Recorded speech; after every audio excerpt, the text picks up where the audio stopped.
बिस्मिल्लाहिर्रहमानिर्रहीम। अस्सलामु अलैकुम। हिस्ट्री टीवी में खुश आमदीद। आज हम आपको आदम अलैहिस्सलाम की फरिश्तों पर इल्मी बरतरी के बारे में बताएंगे। अल्लाह ताला ने फरिश्तों पर आदम अलैहिस्सलाम की इल्मी फ़ौक़ियत किस तरह से वाज़े फरमाई।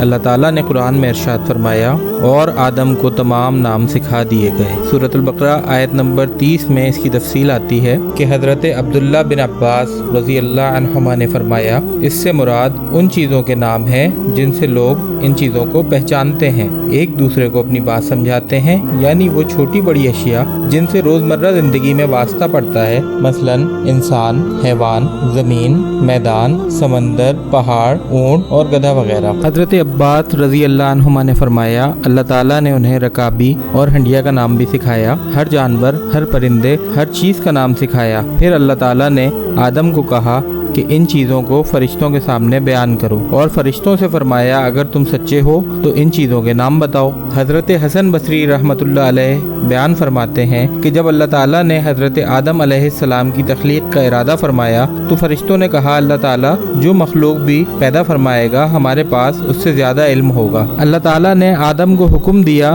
तुम इन चीज़ों के नाम बताओ। जब आदम ने फरिश्तों को इन चीज़ों के नाम बताए तो अल्लाह ताला ने फरिश्तों से फरमाया, क्यों, मैंने तुमसे नहीं कहा था कि मैं आसमान और ज़मीन की सब पोशीदा बातें जानता हूँ? जो तुम जाहिर करते हो और जो पोशीदा करते हो वो सब मुझे मालूम है। इस वाक़े का जिक्र कुरान करीम में सूरत अल-बक़रा की आयत नंबर 33 में आया है। इंशाअल्लाह अगली वीडियो में तख्लीक़ आदम और हव्वा अलैहिस्सलाम और फरिश्तों के सजदे के बारे में बात होगी। जज़ाकल्लाह।